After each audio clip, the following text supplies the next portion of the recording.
Yep. SAO. Yes. Sword Art Online, my favorite anime. That is not a joke. Hey guys. Also, we need to introduce ourselves again. Sorry guys, but we're talking about Sword Art Online, which is a lot more interesting than the direct itself. Again, That's true. Again, we That do is not need very to talk true. about any of this. All of this is going to be chopped out. Hello everybody, my name is Golden. I'm sure you already know that because you're on this channel. But next to me is your boy Final. Hello, I have a Twitch, twitch.tv/FinalMiner1 and youtube.com/FinalMiner. Check me out. And the other side of me is Epic Duck. Hello everyone, my name is EpicDuck12 and welcome to the internet. And then the guy that's like farther than us is Blade. He has no cool name, so he's Yeah, just Blade. He's kind of just there, and I'm irrelevant. I'm actually just like a stranger who broke into their house, so like don't mind me. He's here, he's here, he's queer, and he's here to stay. Today's discussion point is the Nintendo Direct. So about a couple days ago, before the Direct was out, I was thinking to myself, you know what, I'm gonna have some low expectations because if there's one thing that's always disappointing, it's just having big expectations. Yeah, I understand that it's just unfortunate that it seems like the bar was so low that it was practically a tripping hazard. So 10 out of 10 jokes. So before we even get into the interesting parts, let's just get this out of the way. This is essentially just the Nintendo Direct. This is us nitpicking the fact that it was mostly farming games. If you're not interested in listening to that, then click off. But if you want to hear some opinions and some interesting thoughts and facts, stick around. So essentially what this is, as I called it, this is essentially just the return of the last year's Nintendo Direct of 2021. Essentially, if you don't know what that was just it was full of JRPGs. There was like one game that was about DC superhero girls that I freaked out about. to put it more bluntly, It was boring. this has about the same amount of entertainment value as a YouTube rewind. It's unfortunate. And you know what? I think it couldn't have gone worse. But Nintendo thought that, oh no, we need to set it even lower. So you know what? On top of JRPG games, we also got farming games. and Because Farming Simulator and was some such action. a big hit. And aside from those, let's actually stop for a moment and appreciate what Nintendo actually gave us, which was some pretty cool announcements and releases. Like, we finally got a name to the sequel to Breath of the Wild. We'll go into more depth about it later on, but I wanted to talk about one game series that you might not care about, but it's somewhat relevant as it's sort of the stepping ground to the entire Direct. So the first thing that they showed was Fire Emblem. Jeez, I forgot the name of it. It has a really dumb name. Another I didn't Fire like. Emblem title. That's all you're gonna know. No. It Yeah, has that's an not interesting being too concept, fair though, at to it. least. The idea of bringing back older characters to be on your side, I thought it was interesting enough, but it's just a shame I wasn't too into Fire Emblem. I know a friend that is, but I'm just not into it personally. Neither am I. My sister watched it, though, and she was just kind of grossed at the fact of the haircut of the main protagonist. I liked it. I thought that was kind of cool looking. Yeah, try telling that to my sister. So, with that said, there's not much we can really discuss about the majority of the Direct. All you need to know is that it's full of JRPGs, it's full of farm games. It was miserable. Except indies. I don't really disrespect indie games at all. It just seems really rude to just be like, oh, this one sucks because... It's a small developer no one's ever heard of. Yeah. I will say, though... By the way, we here at this channel, we all support indie games. Yes. So, another thing I need to point out before we move on is the fact that for some reason, as I've watched the second time, I noticed that Square Enix showed up a bit prominently. So that was interesting. But it's not entirely that important. What is important is kind of the opposite. It's the least interesting topic point, but I want to discuss it anyway. That being more N64 games. Because we all needed it, right? You know what? I just don't know, man. I mean, it's cool that we got GoldenEye 007, but there's kind of already a version that's going to be on Rare Replay, so if you really had to choose, honestly, just go for the Rare Replay version. It's a remaster, so that's something. But the interesting points to me are honestly just They're honestly just the Mario Party games, specifically 1 and 3, because they have never been re-released outside of the original N64 window. Because Mario Party 1 is infamous for having these rotating minigames, and Mario Party 3 is just gambling. I'm not saying why it has gambling, you just need to know it does in some aspect. What do you guys think about the N64 games? I'm not getting the online expansion pack. I refuse to support it, actually, because of how bare bones it is, and it's like... Just vanilla online. Vanilla online experience, $20 for... What is it, all the services that we get? For $20 for the NSO, I'm not going to sponsor it because it's an awful deal. You get you get NES games, you get Super Nintendo games, you got a few little neat bits that are only accessible, like, I don't know, furniture for Animal Crossing. You got Tetris 99, I only played it once, and that was really bad. Let's see real quick. With it, you get some really good general stuff. You also play online, I think that's something that is obvious enough, but otherwise the expansion pack is just not that special. I'm not going to get into more detail about it because I made an entire video about it, but just know that it's not worth paying 30 extra bucks for if you already have the base online membership, so there's no much of a point, especially because, as I've learned from Epic and Final, the PlayStation and Xbox offers a lot more than what Nintendo does, and I think that's embarrassing. And it's ironic how cheaper the price. I personally pay for the super version of the premium subscription for PlayStation Plus because they give it to me, and I'm like, well, I like the benefits this offers me. But the point still comes across, so it's so regardless of whatever version you got, it's at least a little bit better than what Nintendo offers. Speaking of, another one that isn't important because I feel like they shouldn't have showed it off with how prominent they've been, is Mario Rabbids Sparks of Hope.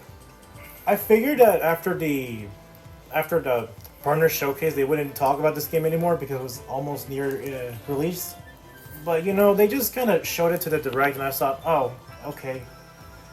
I'm excited for the game personally, but I feel like it shouldn't be in a Direct, especially because we got so much information from like a couple months ago.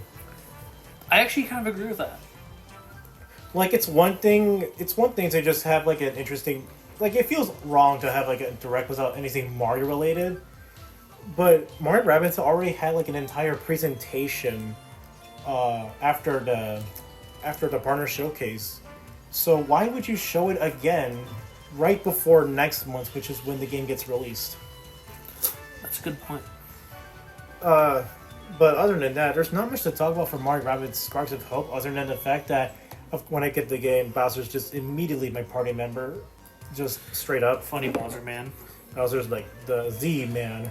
He is a Giga Chad. This next one is going to be an interesting talking point for Epic, as we are going to delve into what's probably the biggest surprise of it, other than the last one, Pikmin 4. Now this one, I would say would be very surprising to me. When I saw it, I was definitely not expecting it. Unfortunately, Pikmin has always been a series that Nintendo has sort of treated as the black sheep after it was not very well received in America with the first Pikmin expansion. Then as we got Pikmin 2, it also flopped in America.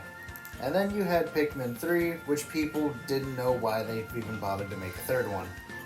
It was supposed to be Nintendo's new introduction to the Pikmin series.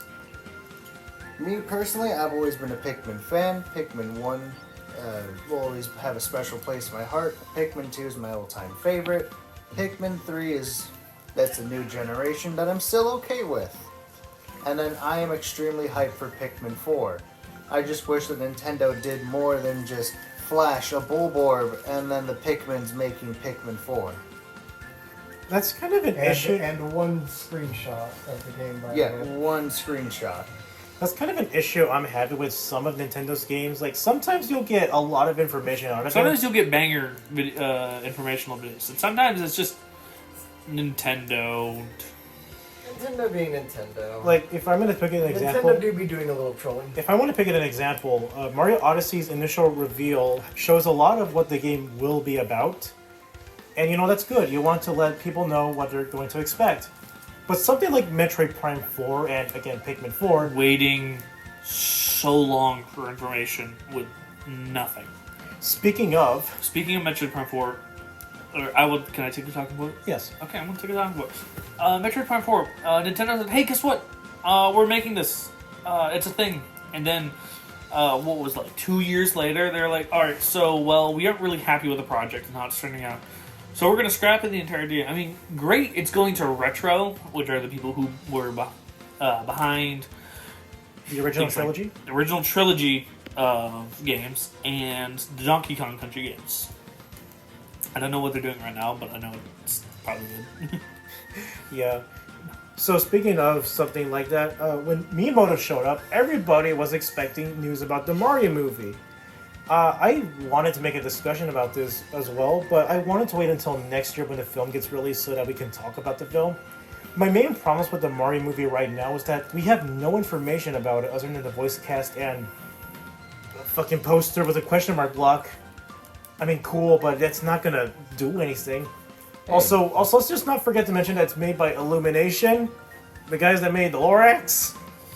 Hey, we have everything we need to know. It has Chris Pratt. Yeah, dude. Illumination!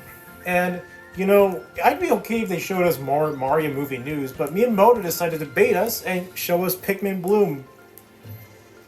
I mean, it's good for Pikmin fans. I'm happy for them, but damn it, Miyamoto. You can't bait us like that. I wanted genuine Mario movie news, and you showed up, you put a Pikmin in my face. You can't keep getting away with this. They can't keep getting away with it.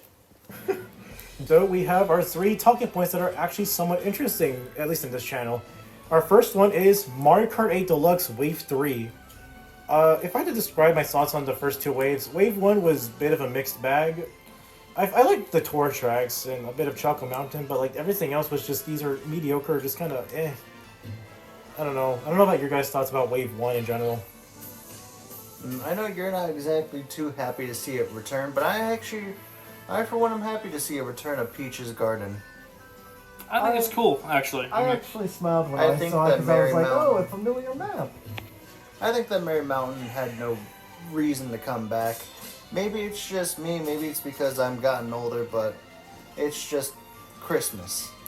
I feel like we could have saved that for maybe a seasonal DLC or something. Well, they're going to release the DLC around the holidays, so it's appropriate to have that course be, you know, around the holidays. Ah, fair enough. Also, it's a tour track. We already know that Nintendo's going to port all of their tour tracks in Mario Kart 8 as, like, some sense of preservation.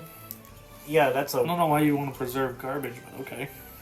I mean... That was a bad joke. They're not bad. I'm a salty gamer. I mean, you know, with the tour tracks themselves, I like the majority of them, except Tokyo Blur, I feel like has a lot of missed potential. Merry Mountain was never my favorite, if I'm going to be honest. I always found it to be extremely meh. I have no idea why. It just always felt that way. But if Ninja Highway can change my opinion, then I'm pretty sure Merry Mountain could. Especially because for some reason they added the half pipes from Mario Kart Wii.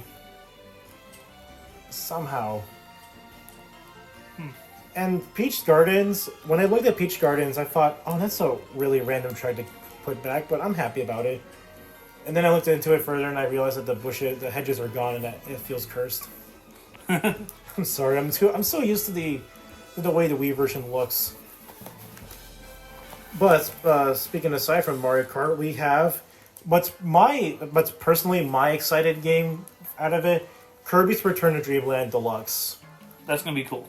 That's going to be nice for all of us to play. Ooh. That's going to be a nice return. Firstly, it's surprising that the Deluxe stream is going to a Wii game, because usually it's reserved for like Wii U games. And the problem I have with these Deluxe games is that sometimes they don't exactly offer any benefits from the original, so like, sure, you have Funky Kong and Tropical Freeze, but it's still the same game. Yeah, New Super Mario Bros. U Deluxe has her... I'm not saying who it is because the sheer thought of it is making me really scared. Who? You know, Toadette. Oh. You remember, guys? You remember Mario Bros. U Deluxe? They introduced the Super Crown?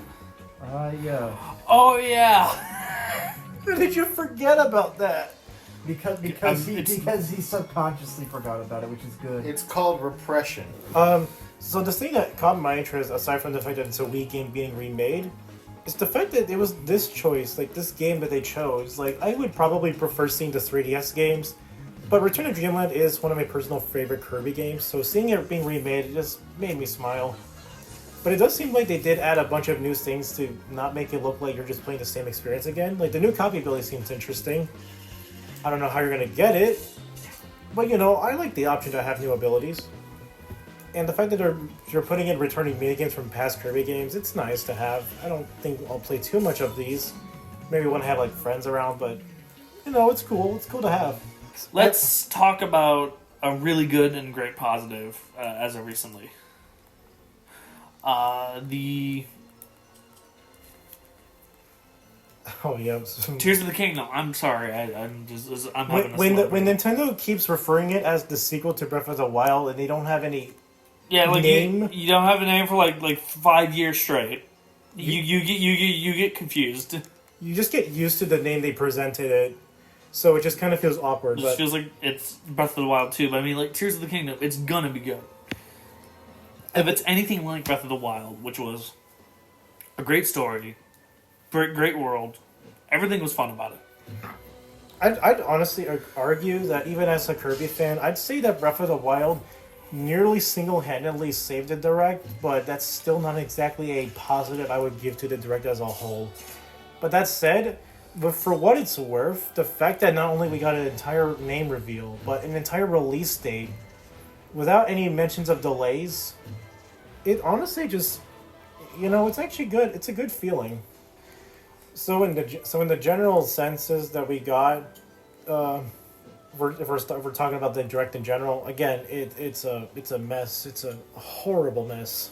It's so boring. It's like so boring. We're finding it hard to talk about games that were interesting enough because the Direct just is. It's like white noise. Yeah, I guess that's pretty accurate. Yeah, I would say that's a pretty good way to sum it up. Yeah, the Direct itself is just white noise. It is embarrassing for Nintendo's end. My main problem with the Direct itself was mostly the fact that they showed up a lot of third-party games that could have been reserved for partner showcases and indie worlds. Like, I watch a Nintendo Direct to see their IPs get announcements. I'm not here to see one of the slots being taken for one of the games. Octopath Traveler 2. That's like a thing you're interested in, right? I would say it seems interesting because I like JRPGs. They fascinate me. They're fun. Yeah, but I find it interesting that they reserved one of these third-party games as a main point rather than a Nintendo IP. And the things that they do show off are like general things that we already know. Like, I find it funny that for Nintendo Switch Sports they delayed golf. They delayed golf of all things. It's an interesting thing to delay. I will agree. And Mario Strikers Battle League, yeah, Pauline Diddy, cool, but sorry, the game still launched like 10 characters and they had no Daisy at launch. No Daisy at launch, which was dumb. Also, they didn't have a lot going on in that early launch, so if your game is dead before that point, I think there's something wrong. I think there's something wrong with like just how you're doing things in general. If your game is dead, but even barely before after it's just launched. Nobody likes a game that's DOA. That's a good way of putting it.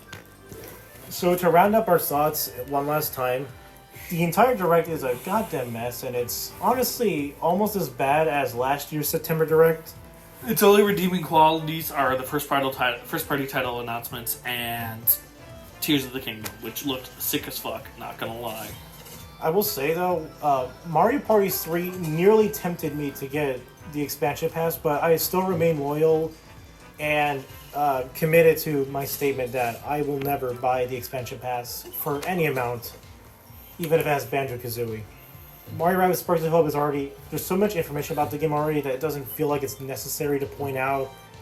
Pikmin 4 is an interesting game. I personally wish I could have gone to Pikmin myself. But, for Epic over here, it's I'm proud of him. He's going to have a new Pikmin game to look forward to. Finally. Wave 3, my biggest grade for that one that I didn't mention is that they only showed 2 courses. And I mean, that's not a bad thing. It gives us a sneak preview, and it's not like we had to wait like 5 months before Wave 2. That's painful. But, you know, it's still like 2 courses, so we didn't get too much information. And then for our top 3 games that we discussed, Kirby's Return to Dreamland Deluxe is a game I'm excited for. I will not mind playing the game again, if only because something that I didn't mention as well, the art style of the game. I don't know what it is, I just like the way it looks. It looks cool. Very stylized. And then, of course, we also have... oh no, Mark Hurdy was like one of the top 3. That's funny. Yeah, when the direct doesn't have a lot, and like the DLC wave is like one of the top 3 pivotal moments, there's something wrong. And then, of course, Tears of the Kingdom. We didn't get input from you, Blade, about that. Yeah, no, there wasn't much to be seen there. Just a release date, but that makes me happy a little bit just to see release date. The funniest part about that entire thing was that the before it was even revealed, I said like quietly to myself, Breath of the Wild 2. So that just feels like a nice send off. We're not going to hear any more Breath of the Wild 2 for a while. Well, we got to wait. We're just gonna have to wait until these games get released, but damn it, man, this direct just kind of blows in its entirety. I literally rushed out an entire nearly 30-second video about it. That's how ridiculous it's gone. Alright, well, I guess that sums up our thoughts. Yeah, that does sum up our thoughts about the entire direct itself. We want to hear what you guys think. Let us know in the comments down below. With that said, this is Golden. Have a good day, and remember that Stu cares about you. Yeah. Have a nice one.